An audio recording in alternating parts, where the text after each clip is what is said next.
ಆಗಿರುವಂತ ವಿಷಯ. ಆದ ಕಾರಣ ನಾವು ತೆಗೆದುಕೊಳ್ಳುವ ಶ್ವಾಸವು ದೀರ್ಘವಾಗಿರಬೇಕು. ಇದನ್ನ ನಾವು 3 ಡೈಮೆನ್ಷನಲ್ ಬ್ರೀದಿಂಗ್ ಅಥವಾ ಯೋಗಿಕ್ ಬ್ರೀತಿಂಗ್.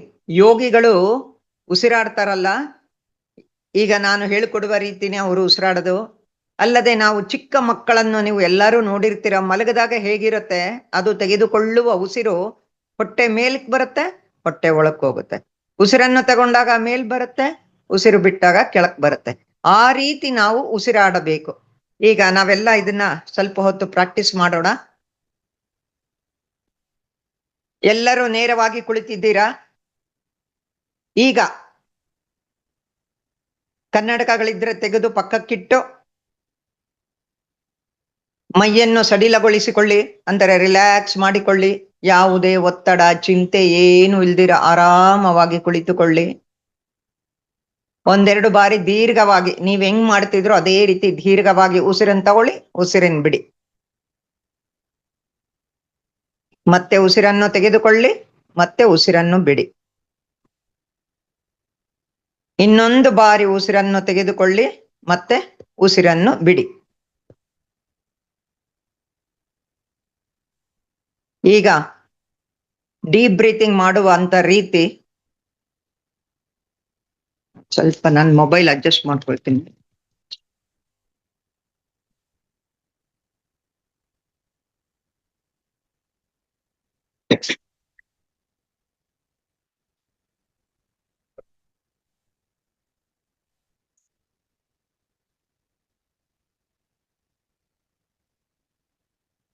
ಎಲ್ಲರಿಗೂ ಕಾಣ್ತಾ ಇರ್ಬೋದು. ಕಾಣ್ತಾ ಇದೆ ಅಂತ ಅನ್ಕೊಳ್ತೀನಿ. ಯಾರಾದ್ರೂ ಒಬ್ರು ಹೇಳಿ ಅಮ್ಮ, ಕಾಣ್ತಾ ಇದೆಯಾ? ನಾನ್ ಕಾಣಿಸ್ತಾ ಇದ್ದೀನಾ? Yes madam. ಓಕೆ. ಈಗ ತಾವು ಈ ಹೊಟ್ಟೆ ಹತ್ರ ಈ ತರ ಕೈ ಇಟ್ಕೊಳ್ಳಿ. ಈಗ ನೀವು ಮೂಗಿನ ಮೂಲಕ ನಿಮಗೆ ಎಷ್ಟು ಸಾಧ್ಯವೋ ಅಷ್ಟು ಉಸಿರನ್ನು ಈ ಹೊಟ್ಟೆಯ ಒಳಗೆ ತೆಗೆದುಕೊಳ್ಳಿ. ಆ ರೀತಿ ನೀವು ತೆಗೆದುಕೊಂಡಾಗ ನಮ್ಮ ಕೈಗಳು ಈ ರೀತಿ ಅಗಲ ಆಗುತ್ತದೆ. ಪ್ರಯತ್ನಿಸಿ ನೋಡಿ.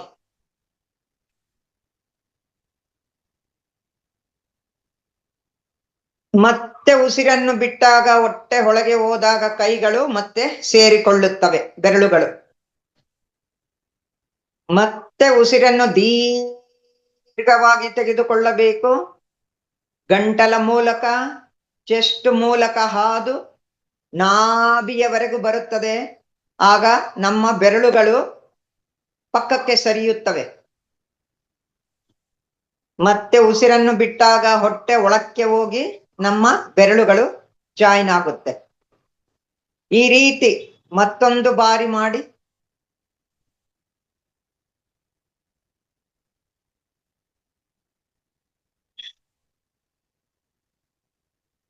ಅದೇ ರೀತಿ ನಿಮ್ಮ ಕೈಗಳನ್ನು ಚೆಸ್ಟ್ ಭಾಗ, ಎದೆಯ ಭಾಗದಲ್ಲಿ, ಅಂದ್ರೆ ನಿಮ್ಮ ಹೆಬ್ಬೆರಳು ಪಕ್ಕಕ್ಕೆ ಇರುವಂತೆ ಮತ್ತು 4 ಬೆರಳುಗಳು ಈ ಮಧ್ಯದ ಬೆರಳು ಒಂದಕ್ಕೊಂದು ಸೇರುವಂತೆ ಜೋಡಿಸಿಕೊಳ್ಳಿ.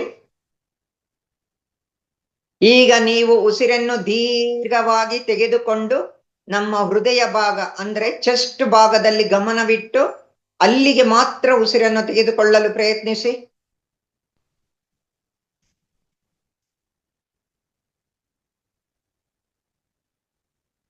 ಆ ರೀತಿ ಪ್ರಯತ್ನಿಸಿದಾಗ ನಿಮ್ಮ ಕೈಗಳು ಪಕ್ಕಕ್ಕೆ ಸರಿದು ಜಾಗವನ್ನು ಮಾಡಿಕೊಡುತ್ತದೆ. ಮತ್ತೆ ಉಸಿರನ್ನು ಹೊರಕ್ಕೆ ಬಿಟ್ಟಾಗ ಎದೆಯ ಭಾಗವು ಸಂಕುಚಿತಗೊಂಡು ಕೈಗಳು ಸೇರುತ್ತವೆ. ಮತ್ತೆ ನಿಮ್ಮ ಉಸಿರನ್ನು ಎದೆಯ ಭಾಗದಲ್ಲಿ ಹೋಗುವಂತೆ ಮಾತ್ರ ಪ್ರಯತ್ನಿಸಿ ಗಮನವಿಡಿ. ಕೈಗಳು ಪಕ್ಕಕ್ಕೆ ಸರಿಯುತ್ತವೆ. ಮತ್ತೆ ಉಸಿರನ್ನು ಬಿಟ್ಟಾಗ ನಿಮ್ಮ ಕೈಗಳು ಒಂದಕ್ಕೊಂದು ಪರಸ್ಪರ ಟಚ್ ಆಗುತ್ತೆ. ಮತ್ತೊಮ್ಮೆ ಪ್ರಯತ್ನಿಸಿ ದೀರ್ಘವಾಗಿ ಉಸಿರನ್ನು ತೆಗೆದುಕೊಂಡು ಎದೆಯ ಭಾಗದಲ್ಲಿ ಫೋಕಸ್ ಮಾಡಿ. ಎದೆ ಅಗಲವಾಗುವುದನ್ನು ಗಮನಿಸಿ. ಉಸಿರನ್ನು ಬಿಟ್ಟಾಗ ನಿಮ್ಮ ಕೈಗಳು ಒಂದಕ್ಕೊಂದು ಟಚ್ ಆಗುವುದನ್ನು ಗಮನಿಸಿ. ಈಗ ಥೊರಾಸಿಕ್ ರೀಜನ್ ಅಂದ್ರೆ ನಮ್ಮ ಕತ್ತಿನ ಭಾಗದಲ್ಲಿ 2 ಮೂಳೆಗಳು ಸಿಗುತ್ತೆ ನೋಡಿ, ಬಲಗಡೆ ಮೂಲೆ ಎಡಗಡೆ ಮೂಳೆ. ಅದರ ಮೇಲೆ ನಿಮ್ಮ ಬೆರಳುಗಳನ್ನು ಇಟ್ಟುಕೊಳ್ಳಿ. ಈಗ ದೀರ್ಘವಾಗಿ ಉಸಿರನ್ನು ಗಂಟಲಿಗೆ ಮಾತ್ರ ನೀವು ಫೋಕಸ್ ಮಾಡಬೇಕು. ನಿಮ್ಮ ಗಂಟಲಿಗೆ ಹೋಗುವಂತೆ, ಗಂಟಲಲ್ಲಿ ನಾವು ತೆಗೆದುಕೊಳ್ಳುವ ಪ್ರಾಣವಾಯು ಇರುವಂತೆ ದೀರ್ಘವಾಗಿ ಉಸಿರನ್ನು ತೆಗೆದುಕೊಳ್ಳಿ. ಆ ರೀತಿ ಉಸಿರನ್ನು ತೆಗೆದುಕೊಂಡಾಗ ನಿಮ್ಮ ಕೈಗಳು, ಆ ಮೂಳೆಗಳು ಸ್ವಲ್ಪ ಮೇಲಕ್ಕೆ ಬರುವುದನ್ನು ಗಮನಿಸಿ. ಮತ್ತೆ ಉಸಿರನ್ನು ಬಿಟ್ಟಾಗ ಆ ಮೂಳೆಗಳು ಮತ್ತು ನಿಮ್ಮ ಕೈಗಳು ಕೆಳಕ್ಕೆ ಹೋಗುವುದನ್ನು ಗಮನಿಸಿ. ಮತ್ತೊಮ್ಮೆ ದೀರ್ಘವಾಗಿ ಉಸಿರನ್ನು ಗಂಟಲಿನ ಭಾಗಕ್ಕೆ ಕಳುಹಿಸಿ. ನಿಮ್ಮ ಕೈಗಳು ಮತ್ತು ಆ 2 ಮೂಳೆಗಳು ಮೇಲಕ್ಕೆ ಬರುವಂತೆ ಗಮನಿಸಿ. ಉಸಿರನ್ನು ಬಿಡಿ. ಹೊರಗೆ ಬಿಡುವಾಗ ಆ ಕೈಗಳು ಮತ್ತು ಮೂಳೆಗಳು ಕೆಳಕ್ಕೆ ಹೋಗುತ್ತಿರುವುದನ್ನು ಗಮನಿಸಿ. ಮತ್ತೊಮ್ಮೆ ದೀರ್ಘವಾಗಿ ನಿಮ್ಮ ಶ್ವಾಸವನ್ನು ಗಂಟಲಿಗೆ ಕಳುಹಿಸಿ. ಹೊರಗೆ ಬಿಡುವಾಗ ಮೂಳೆಗಳು, 2 ಮೂಳೆಗಳು ಮತ್ತು ಕೈಗಳು ಕೆಳಕ್ಕೆ ಬರುವುದನ್ನು ಗಮನಿಸಿ. ಇದನ್ನ ನಾವು 3 ಡೈಮೆನ್ಷನಲ್ ಬ್ರೀದಿಂಗ್ ಅಂದ್ರೆ ನಾಭಿ, ಚೆಸ್ಟ್, ಗಂಟಲು, ಈ 3 ಭಾಗಗಳಲ್ಲಿ ನಾವು ಶ್ವಾಸವನ್ನು ತೆಗೆದುಕೊಳ್ಳುವುದು ದೀರ್ಘವಾಗಿ, ಮತ್ತೆ ನಮ್ಮ ದೀರ್ಘವಾಗಿ ಉಸಿರು ಬಿಡುವುದನ್ನು ಗಮನಿಸಿ ಮಾಡ್ತೀವಲ್ಲ, ಇದನ್ನ ಯೋಗಿಕ್ ಬ್ರೀತಿಂಗ್ ಅಥವಾ 3 ಡೈಮೆನ್ಷನಲ್ ಬ್ರೀದಿಂಗ್ ಅಂತೀವಿ. ಅಂದರೆ ನಾವು ತೆಗೆದುಕೊಳ್ಳುವ ಈ ಶ್ವಾಸವು ನಮ್ಮ ಹೊಟ್ಟೆ ಉಬ್ಬಿದಂತೆ, ಬಲೂನ್ ಉಬ್ಬುತ್ತಲ್ಲ, ನಾವು ಬಲೂನ್ ಊದಿದಾಗ ಯಾವ ರೀತಿ ಅದು ಉಬ್ಬುತ್ತೋ ಆ ರೀತಿ ನಾವು ತೆಗೆದುಕೊಳ್ಳುವ ಶ್ವಾಸವು ಹೊಟ್ಟೆ ಉಬ್ಬುವಂತೆ, ನಾಭಿ ಮುಂದಕ್ಕೆ ಬರುವಂತೆ ಇರಬೇಕು. 75% ಹೊಟ್ಟೆಯ ಭಾಗದಲ್ಲಿರುತ್ತೆ, ಉಳಿದ ಸ್ವಲ್ಪ ಭಾಗ ಎದೆಯಲ್ಲಿ ಮತ್ತು ಗಂಟಲಲ್ಲಿ ಇರುತ್ತೆ.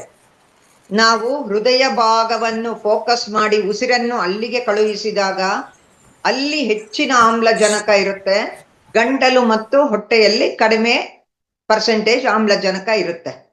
ಅದೇ ರೀತಿ ನಾವು ನಮ್ಮ ಗಂಟಲಲ್ಲಿ ಶ್ವಾಸವನ್ನು ತೆಗೆದುಕೊಂಡು ಫೋಕಸ್ ಮಾಡಿದಾಗ ಹೆಚ್ಚಿನ ಪ್ರಮಾಣ ಆಮ್ಲಜನಕ ಗಂಟಲಲ್ಲಿ ಇರುತ್ತೆ, ಉಳಿದ ಭಾಗ ಎದೆಯ ಭಾಗಕ್ಕೆ ಮತ್ತು ಆಟೋಮ್ಯಾಟಿಕ್ ಆಗಿ ಅದು ಹೊಟ್ಟೆಯ ಭಾಗಕ್ಕೆ ಹೋಗುತ್ತೆ.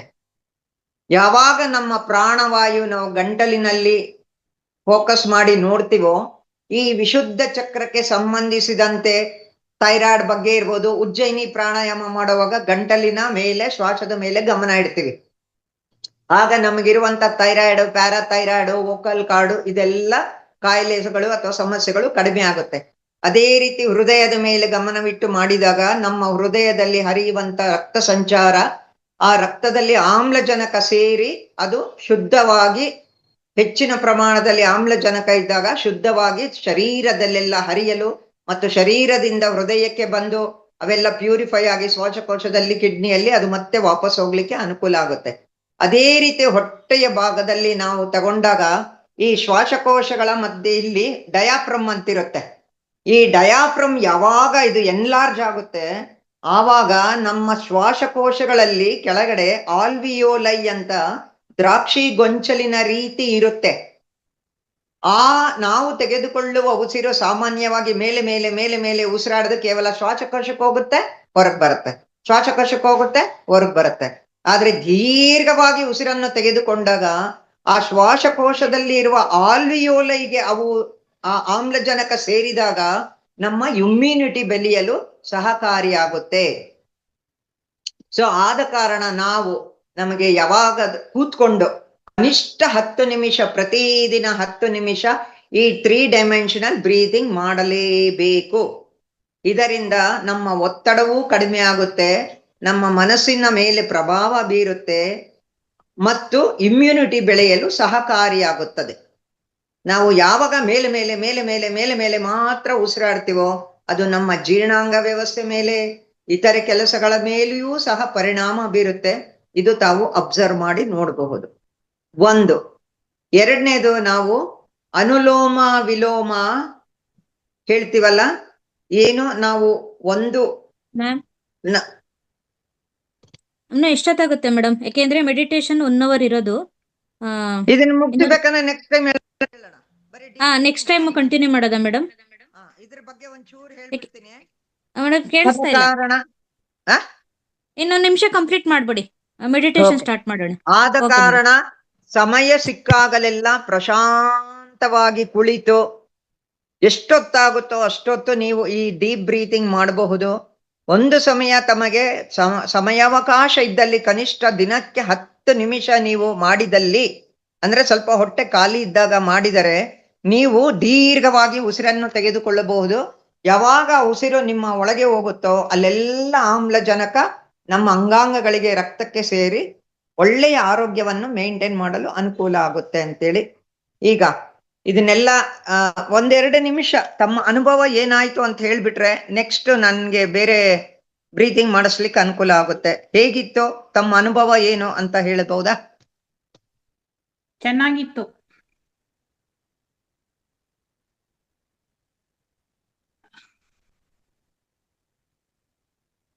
S ma'am. ಪ್ರಭಾ ಮೇಡಮ್ ಹೇಳಿ ಮೇಡಮ್, ಯೋಗಿಕ ನಿಮ್ಮ ಅನಿಸಿಕೆ ಏನು? ಯೋಗಿಕ ಪ್ರಾಣಾಯಾಮ ಚೆನ್ನಾಗಿತ್ತು. Okay, thank you ma'am, thank you. ಎಲ್ಲಾ ನಾಡಿಗಳಲ್ಲಿ ಅದು ಪರಿಸರವಾಗಿ ಪರಿಣಾಮ ಬೀರುತ್ತದೆ ಅಂತ ಹೇಳಬಲ್ಲೆ. S ma'am. ಲಕ್ಷ್ಮೀಕಾಂತಮ್ಮ ಮೇಡಮ್ ಅಂತ ಚಕ್ರ ಧ್ಯಾನ ತುಂಬಾ ಅದ್ಭುತವಾಗಿ ಮಾಡಿಸ್ತಾರೆ. ಅದಕ್ಕಾಗಿ ನಿಮಗೋಸ್ಕರ ನಾನು ಕರೆ ತಂದೆ ಇವ್ರನ್ನ. ಮೇಡಮ್ ಒಂದು ಪ್ರಾಣಾಯಾಮ ಹೇಳ್ಕೊಡ್ತೀರಾ ಮೇಡಮ್? ಪ್ರಾಣಾಯಾಮ ಮಾಡಿಸ್ತೀರಾ ಇಲ್ಲ ಮೆಡಿಟೇಷನ್ಗೆ ಹೋಗೋದಾ? ಮೆಡಿಟೇಷನ್ ಸಾಕು. ಇದು ಇವಾಗ ಇವ್ರು ಪ್ರಾಕ್ಟೀಸ್ ಮಾಡ್ಲಿ, ಬೇಕಂದ್ರೆ ಪ್ರಾಕ್ಟೀಸ್ ಮಾಡಿ ಮತ್ತೆ ನಾನು ಒಂದ್ಸಾರಿ ಚಕ್ರ ಧ್ಯಾನ ಮಾಡಿಸ್ತೀನಿ.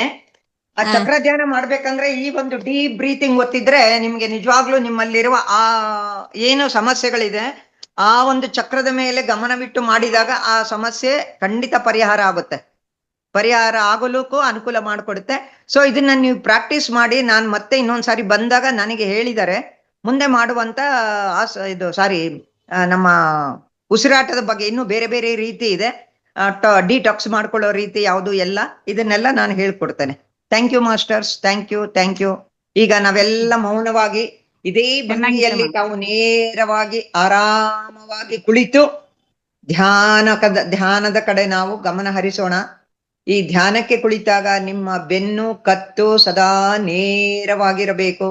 ಕಾರಣ ನಾನು ಹೇಳದ್ನಲ್ಲ, ಆ ಬ್ರಹ್ಮಾಂಡದಲ್ಲಿರುವ ವಿಶ್ವಶಕ್ತಿ ನಮ್ಮ ಬ್ರಹ್ಮರಂಧ್ರದ ಮೂಲಕ ಎಲ್ಲ ಚಕ್ರಗಳಿಗೆ ಹಾದು ಹೋದಾಗ ನಮಗೆ ಇದು ತುಂಬಾ ಪರಿಣಾಮಕಾರಿಯಾದ ರಿಸಲ್ಟ್ ಅನ್ನು ಕೊಡುತ್ತೆ. Thank you masters. ಎಲ್ಲರೂ ಧ್ಯಾನಸ್ಥರಾಗೋಣ.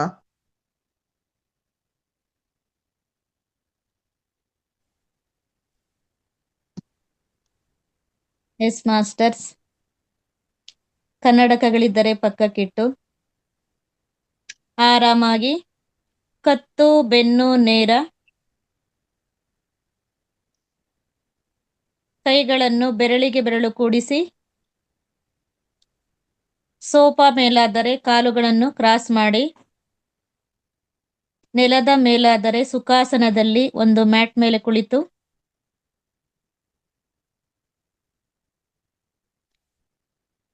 ಮಂದಹಾಸದೊಂದಿಗೆ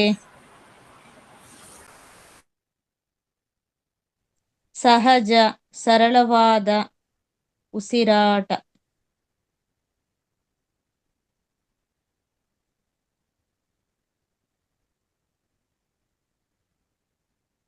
ಸುತ್ತಲಿನ ಯಾವುದೇ ಶಬ್ದಗಳನ್ನು ಹಾಗೆ ಒಮ್ಮೆ ಆಲಿಸುತ್ತಾ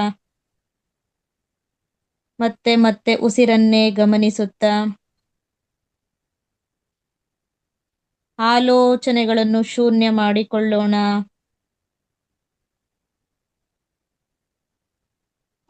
ಯಾವಾಗ ಈ ಆಲೋಚನೆಗಳು ನಿಂತಾಗ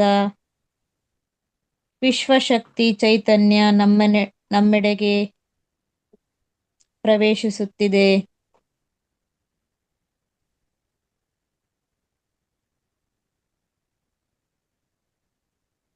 ಕೇವಲ ತೆಗೆದುಕೊಳ್ಳುವ ಉಸಿರು, ಹೊರಹಾಕುವಂತಹ ಉಸಿರಾಟದ ಕಡೆ ಗಮನ. ಯಾವುದೇ ದೀರ್ಘ ಉಸಿರಾಟ ಕುಂಭಕ ರೇಚಕಗಳಿಲ್ಲ. ಪ್ರತಿದಿನ ನಮಗೆ ಅರಿವಿಲ್ಲದಂತೆ ಮಾಡುವಂತಹ ಉಸಿರಾಟ, ಅದೇ ಉಸಿರಾಟದ ಕಡೆ ಗಮನ.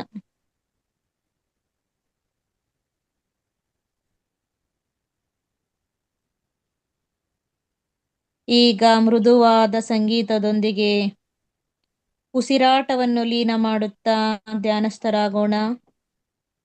ಮಾಸ್ಟರ್ಸ್, ನಾವು ಹೇಳೋವರೆಗೂ ಯಾರು ಕಣ್ಣನ್ನು ತೆರೆಯಬಾರದು.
ಮಾಸ್ಟರ್ಸ್.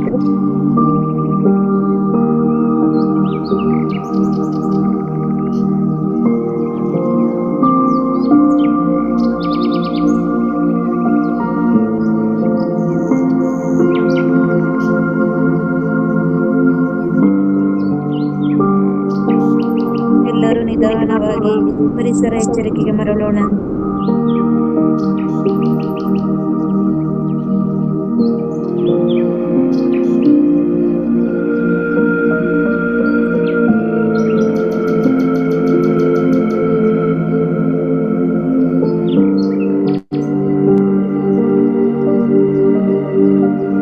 ಹತ್ತು ಸೆಕೆಂಡ್ಗಳು.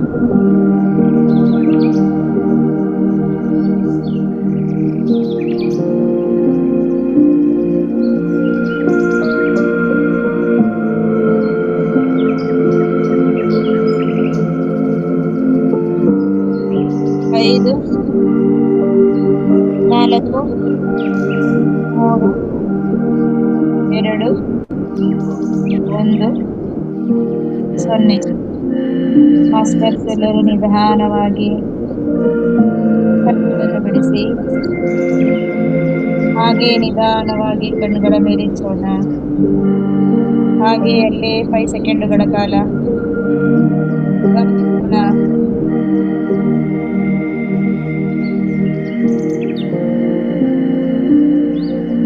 ನಿಧಾನವಾಗಿ ಕೈಗಳನ್ನು ಕೆಳಗಿಳಿಸಿ ಮೃದುವಾಗಿ ನಿಧಾನವಾಗಿ ಕರಗಳನ್ನೇ ದರ್ಶಿಸೋಣ.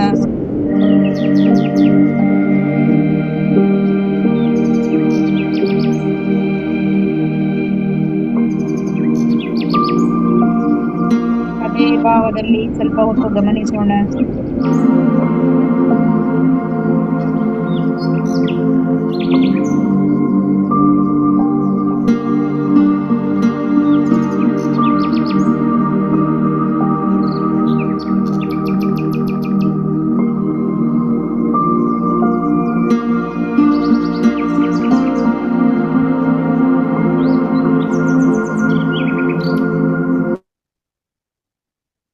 Okay masters. ಮಹಾವತಾರ್ ಬಾಬಾಜಿ, ಪತ್ರೇಜಿ ಗುರುಗಳನ್ನು ಸ್ಮರಿಸುತ್ತಾ ಪ್ರಕೃತಿ ಮಾತೆಗೆ ಕೃತಜ್ಞತೆಗಳನ್ನು ಸಲ್ಲಿಸೋಣ ಚಪ್ಪಾಳೆ ಮೂಲಕ. ಧನ್ಯವಾದಗಳು ಮಾಸ್ಟರ್ಸ್. ಇಲ್ಲಿವರೆಗೂ 1 ಗಂಟೆಗಳ ಸಂಗೀತ ಧ್ಯಾನ ಮಾಡ್ಕೊಂಡು ಬಂದಂತಹ ಮಾಸ್ಟರ್ಸ್ಗೆ ಧನ್ಯವಾದಗಳನ್ನು ತಿಳಿಸುತ್ತಾ ಇಬ್ರು ಮಾಸ್ಟರ್ಸ್ ಅನಿಸಿಕೆಗಳನ್ನ ಕೊಡ್ಬೋದು. ತದನಂತರ ಕಾರ್ಯಕ್ರಮ ಸಂಪನ್ನ ಮಾಡ್ತೇವೆ.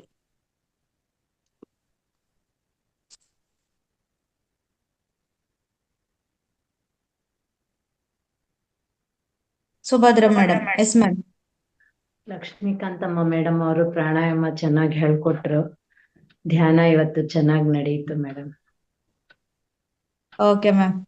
ತುಂಬಾ ಅದ್ಭುತವಾಗಿ ಪ್ರತಿನಿತ್ಯ ನೀವು 1 ಗಂಟೆಗಳ ಸತತವಾದ ಸಂಗೀತ ಧ್ಯಾನ ಮಾಡ್ತಾ ನೀವು ಇದರಲ್ಲಿ ಅನುಕೂಲ ಕಂಡುಕೊಂಡಿರೋದನ್ನ ನೀವು ಹಂಚ್ಕೊಳ್ತಾ ಇದ್ದೀರಾ.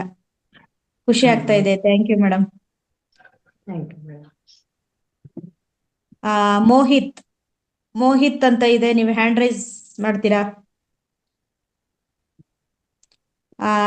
ನಿಮ್ಮ ಅನಿಸಿಕೆಗಳನ್ನ ಕೊಟ್ರೆ ಮಾಸ್ಟರ್ಸ್ ಇಲ್ಲಿರುವಂತಹ ಎಲ್ರಿಗೂ ಕೂಡ ಅನುಕೂಲ ಆಗುತ್ತೆ. ನಮ್ಮ ಚೆನ್ನಕೇಶವಯ್ಯ ಸರ್ ಅವ್ರ ಕಡೆಯಿಂದ ಸ್ವಲ್ಪ ಅನಿಸಿಕೆ ತಗೊಳ್ಳೋಣ. ನಮಸ್ತೆ ಚೆನ್ನಕೇಶವರವರೇ.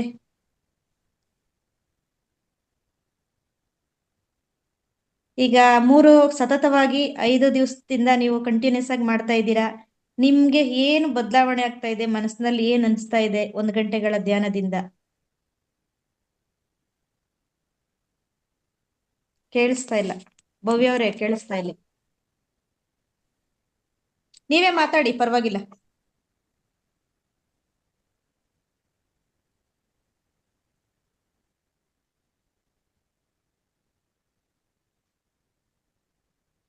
ಮಾತಾಡಿ ಮೇಡಮ್. ಆಗ್ತಾ ಇಲ್ವಾ? ಮಾತಾಡಕ್ ಆಗ್ತಾ ಇಲ್ವಾ? ಆಪ್ಷನ್ ಇಲ್ಲ.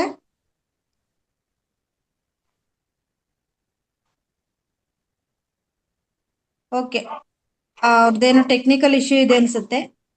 ಓಕೆ ಮಾಸ್ಟರ್ಸ್, ಎಲ್ಲರಿಗೂ ಧನ್ಯವಾದಗಳು. ಮತ್ತೆ ನಾಳೆ ಇದೇ ಸಮಯಕ್ಕೆ ಭೇಟಿ ಆಗೋಣ ಅಂತ ಹೇಳ್ತಾ ಪ್ರಾರ್ಥನೆಯ ಮೂಲಕ ಇವತ್ತಿನ ಕಾರ್ಯಕ್ರಮವನ್ನು ಸಂಪನ್ನಗೊಳಿಸೋಣ. ಓಂ ಸರ್ವೇ ಭವಂತು ಸುಖಿನಃ, ಸರ್ವೇ ಸಂತು ನಿರಾಮಯ, ಸರ್ವೇ ಭದ್ರಾಣಿ ಪಶ್ಯಂತು, ಮಾ ಕಶ್ಚಿತ್ ದುಃಖ ಭಾಗ್ ಭವೇತ್. ಲೋಕ ಸಮಸ್ತ ಸುಖಿನೋ ಭವಂತು. ಎಲ್ಲರಿಗೂ ಧನ್ಯವಾದಗಳು.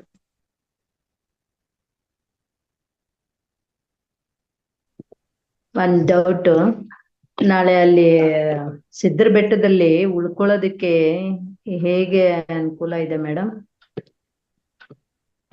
ಗ್ರೂಪ್ ಅಲ್ಲಿ ಇದ್ದೀರಾ ಮೇಡಮ್? ಹಾ ಇದೀನಿ ಮೇಡಮ್. ಮತ್ತೆ ಗ್ರೂಪ್ ನಲ್ಲಿ ಎಲ್ಲ ಬರ್ತಾ ಇದೆ ನಿಮ್ಗೆ ಮಾಹಿತಿಗಳು. ನೀವು ಟ್ರೆಕ್ಕಿಂಗ್ ಬರ್ಬೇಕು ಅಂತ ಅಂದ್ರೆ ನಾಳೆ ಈವ್ನಿಂಗ್ ಬರ್ಬೇಕಾಗುತ್ತೆ. ಇಲ್ಲ ಬೇಡ ಅಂತಂದ್ರೆ ಶನಿವಾರ, ಇಲ್ಲ ನಿಮ್ಮ ಅನುಕೂಲ ಭಾನುವಾರ, ನಿಮ್ಗೆ ಯಾವ ರೀತಿ ಅನುಕೂಲ ಇದೋ ಅದೇ ರೀತಿ ಮೇಡಮ್. ಎಲ್ಲ ವ್ಯವಸ್ಥೆ ಇದೆ. ಉಳ್ಕೊಳ್ಳೋದಿಕ್ಕೆ ಅಲ್ಲಿ ಏನು? ಹಾ ಮೇಡಮ್, ಒಳ್ಳೆ ವ್ಯವಸ್ಥೆ ಇದೆ. ಸೋಮೇಶ್ವರ ಭವನ ಅಂತ. ಹಾ, ಡಾಮಿಟ್ರಿ ತರ ಇದೆ ಮೇಡಮ್? ಹಾ ಮೇಡಮ್, ದೊಡ್ಡ ಭವನ ಅದು. ಹಾ, okay madam, thank you. Thank you. Thank you ma'am. ನಿಮಗೆ ಹೆಚ್ಚಿಗೆ ಮಾಹಿತಿ ಬೇಕು ಅಂತಂದ್ರೆ ಗ್ರೂಪ್ ನಲ್ಲಿ ಸಂದೀಪ್ ನಂಬರ್ ಇದೆ, ಅವ್ರಿಗೆ ಕಾಲ್ ಮಾಡಿ ಮೇಡಮ್. Okay madam. ಆಯ್ತು ಸರ್, ಏನ್ ಮಾಡ್ಬೋದು? Okay okay. ಪುಷ್ಪಾವತಿ ಮೇಡಮ್ ಏನೋ ಹೇಳ್ಬೇಕು ಅಂತ ಬಂದ್ರು ಅನ್ಸುತ್ತೆ. ಮಾತಾಡಿ ಮೇಡಮ್, ಮಾತಾಡಿ. ಅನ್ಮ್ಯೂಟ್ ಮಾಡ್ಕೊಂಡು ಮಾತಾಡಿ.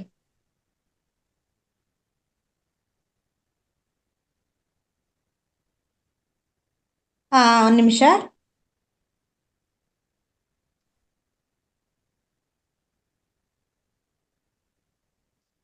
ಎಸ್ ಮೇಡಮ್, ಟಚ್ ಮಾಡಿ, ಅದ್ರ ಮೇಲೆ ಟಚ್ ಮಾಡಿ. ಅನ್ಮ್ಯೂಟ್ ಅಂತ ಇದೆಯಲ್ಲ, ಅದ್ರ ಮೇಲೆ ಟಚ್ ಮಾಡಿ. ಕೇಳಿಸ್ತಾ ಇದೆ ಮೇಡಮ್? ಹಾ ಮೇಡಮ್, ಎಸ್ ಹೇಳಿ ಮೇಡಮ್. ನಮಸ್ತೆ. ನಾನು ಇದಕ್ಕೆ ಹೊಸದಾಗಿ ಜಾಯಿನ್ ಆಗಿರೋದು. Yes ma'am. ನಮಗೆ ಒಬ್ಬರು ಗೈಡೆನ್ಸ್ ಬೇಕು ಮೇಡಮ್, ಸ್ವಲ್ಪ ಮಾರ್ಗದರ್ಶನ ಬೇಕಾಗಿತ್ತು. ಹೌದಾ? ಮತ್ತೆ ನಮಗೆ ಸ್ವಲ್ಪ ಹೆಲ್ತ್ ಇಶ್ಯೂಸ್ ಇದೆ. ಹಾ, ಮಂಡಿ ನೋವು, ಬ್ಯಾಕ್ ಪೇನು, ಸ್ವಲ್ಪ ಸ್ಟಮಕ್ ಪ್ರಾಬ್ಲಮ್ ಎಲ್ಲ ಇದೆ. ಇವತ್ತೇ ಜಾಯ್ನ್ ಆಗಿದ್ದೀರಾ? ಇಲ್ಲ ಮೇಡಮ್, ಅದು 4 ದಿವಸ ಆಯ್ತು. ನಾನು ರೆಕಾರ್ಡ್ ಸುಮ್ನೆ ನಾನು ಡೈಲಿ ಕೇಳ್ತಾ ಇದ್ದೆ. ಹಾ, ಮತ್ತೆ ನೀವು ಹಾಕ್ತಾ ಇರ್ತೀರಲ್ಲ ಪ್ರತಿಯೊಂದಿನ, ನಾನು ಯೂಟ್ಯೂಬ್ ಅಲ್ಲಿ ನೋಡ್ತಾ ಇದ್ದೆ, ಫಾಲೋ ಅಪ್ ಮಾಡ್ತಾ ಇದ್ದೆ. ನನಗೆ ನಿನ್ನೆ ಮೊನ್ನೆಯಿಂದ ನಾನೀಗ 3 ದಿವಸ ಇದಕ್ಕೆ ನಾನು ಇದ್ದೆ. ಕಂಟಿನ್ಯೂಸ್ ಜಾಯ್ನ್ ಆಗ್ತಾ ಇರೋದು. ಆಮೇಲೆ ನನಗೆ ಅದು ನನ್ಗೆ ಯೋಗ ನಿದ್ರೆ ಬರುತ್ತೆ ಮೇಡಮ್ ನಿನ್ನೆಯಿಂದ. ಈ ಬಾಹ್ಯ ಪ್ರಪಂಚದ ಅರಿವಿರಲ್ಲ, ಮತ್ತೆ ಮುಖ ಕತ್ತು ಎಲ್ಲ ಹಿಂಗ್ ವಾಲತ್ತೆ. ಆಮೇಲೆ ಮೈ ಒಂದೊಂದ್ ಈಗ ನೀವು ಯಾವಾಗ ಪ್ರಾರಂಭ ಮಾಡಿದ್ದೀರಿ ಧ್ಯಾನ ಅನ್ನೋದನ್ನ? ನಾನು ಈಗ ಸುಮಾರು 1 ತಿಂಗಳಿಂದ ಸರ್ ಮೇಡಮ್, ಅದು ಕಂಟಿನ್ಯೂಸ್ ಆಗಿ ಈಗ ತಗೊಳ್ತಿರೋದು 3 ದಿವಸದಿಂದ ತಗೊಳ್ತಾ ಇದೀನಿ. ಅದೇ ಮಾಡಿ, ಏನು ಅಂತಂದ್ರೆ ಪ್ರತಿಯೊಬ್ಬರಿಗೂ ಧ್ಯಾನ ಕೂತಾಗ ಏನೆಲ್ಲ ಅನುಭವಗಳಾಗುತ್ತೆ. ಆದ್ರೆ ನಾವು ಅದನ್ನ ಹೆದರ್ಕೊಂಡು ಏನಾಗುತ್ತೋ ಅಂತ ನಾವು ಭಯ ಪಡಬಾರ್ದು. ಪ್ರತಿನಿತ್ಯ ನಾವು ಧ್ಯಾನ ಮಾಡ್ತಾ ಮನಸ್ಸು ಮತ್ತೆ ದೇಹನ ಒಂದ್ ಕಡೆ ಒಗ್ಗೂಡಿಸಿದ್ರೆ ನಮಗೆ ದಿನ ಅದು ರೂಢಿ ಆಗ್ಬಿಡುತ್ತೆ. ಹಾಗಾಗಿ ನೀವು ಬಿಡ್ದೀರಾ ಪ್ರತಿನಿತ್ಯ ಕ್ಲಾಸ್ ಕೇಳಿ ಮತ್ತೆ ಧ್ಯಾನ ಅಟೆಂಡ್ ಮಾಡಿ ಮೇಡಮ್. ಅವಾಗ ನಿಮ್ಗೆ ರಿಸಲ್ಟ್ ಗೊತ್ತಾಗುತ್ತೆ, ನೀವ್ ಹೇಳ್ತೀರಾ. ಅದೇ ನನ್ಗೆ ಸ್ವಲ್ಪ ಗೈಡೆನ್ಸ್ ಮಾಡೋದು ಯಾರ್ದಾದ್ರು ಒಬ್ಬರು ಒಳ್ಳೆ ಫೋನ್ ನಂಬರ್ ಬೇಕಾಗಿತ್ತು ಮೇಡಮ್. ಗೈಡೆಡ್ ಮೆಡಿಟೇಷನ್ ಅಲ್ಲ, ಗೈಡೆನ್ಸ್ ಮಾಡಕ್ಕೆ, ನಾನು ಏನಾರು ಇಶ್ಯೂಸ್ ಕೇಳಕ್ಕೆ ಒಬ್ರು ಫೋನ್ ನಂಬರ್, ಯಾರ್ದು ಮಾಸ್ಟರ್ಸ್ ಫೋನ್ ನಂಬರ್ ಬೇಕಿತ್ತು. ಹೌದಾ? ಮತ್ತೆ ನನಗೆ ಏನು ಪ್ರಾಬ್ಲಮ್ ಅಂದ್ರೆ ಎಡಭಾಗ, ಎಡಕೈ, ಎಡಕತ್ತು, ಎಡಕಾಲು ಫುಲ್ ಪೇನ್ ಮೇಡಮ್, ಎಳಿತಾ ಇದೆ. ನಂದು ಫೋನ್ ನಂಬರ್ ಇರುತ್ತಲ್ವಾ, ಫೋನ್ ನಂಬರ್ಗೆ ನೀವು ಹಾ. ಹಾಯ್ ಅಂತ ಮೆಸೇಜ್ ಮಾಡಿ, ನಾನು ಒಬ್ರದ್ ನಂಬರ್ ಕಳ್ಸ್ಕೊಡ್ತೀನಿ. ಹೌದ್ರಾ? ನಾಗರಾಜ್ ಮಾಸ್ಟ್ರದ್ದು, ಅವ್ರ ಹತ್ರ ನೀವು ಮಾತಾಡಿ. ಹಾ. Okay madam, thank you. ಇಲ್ಲ, Okay, ಚೆನ್ನಾಗಿತ್ತು. ನಿನ್ನಿಂದ ನಾನು ತುಂಬಾನೇ ನಾನು ತಗೊಳ್ತಾ ಇದ್ದೀನಿ. ಕ್ಲಾಸ್ ತುಂಬಾ ಚೆನ್ನಾಗಿ ಬರ್ತಾ ಇದೆ. ಥ್ಯಾಂಕ್ ಮತ್ತೆ ಯು ಮೇಡಮ್. ಮೆಂಟಲಿ ಸ್ವಲ್ಪ ಇನ್ನೂ ನನ್ಗೆ ಇದು ಗೊತ್ತಿಲ್ಲ, ಇದ್ರ ಬಗ್ಗೆ ಏನು ಮಾಹಿತಿ ಗೊತ್ತಿಲ್ಲ. ಧ್ಯಾನ ನಾನು ಮಾಡ್ತಾ ಇದ್ದೆ, ಆದ್ರೆ ಈ ತರ ಇನ್ನೂ ನನಗೆ ಎಕ್ಸ್ಪೀರಿಯನ್ಸ್ ಅಷ್ಟು ಇಲ್ಲ. ಸುಮ್ನೆ ಕುತ್ಕೊಂಡು ಮಾಡ್ತಾ ಇದ್ವಿ, ಅರ್ಧ ಗಂಟೆ, 1 ಗಂಟೆ, 3/4 ಗಂಟೆ. ಡಿಸ್ಟರ್ಬೆನ್ಸ್ ಬಹಳ ಆಗ್ತಿತ್ತು. ಹಿಂಗಾಗಿ ಇಲ್ಲ, ನನ್ಗೆ ನೀವು ಅಷ್ಟು ಕಂಟಿನ್ಯೂಸ್ ಪ್ರತಿನಿತ್ಯ ಬೆಳಗ್ಗೆ ಕ್ಲಾಸು ಬರುತ್ತೆ ಮೇಡಮ್, 5ರಿಂದ 7:30ವರೆಗೂ ಇರುತ್ತೆ. ಅದಕ್ಕೂ ಅಟೆಂಡ್ ಮಾಡಿ ಬರ್ತೀರಾ? ಅಟೆಂಡ್ ಮಾಡ್ತಿದ್ದೆ ಮೇಡಮ್ ನಾನು. ಅದ್ರಲ್ಲಿ ಅಟೆಂಡ್ ಮಾಡಿ. ಮಾಡ್ತೇನೆ. ಪ್ರತಿನಿತ್ಯ ಧ್ಯಾನ ಬಿಡಬೇಡಿ. Okay okay madam. Thank you. Okay madam, thank you.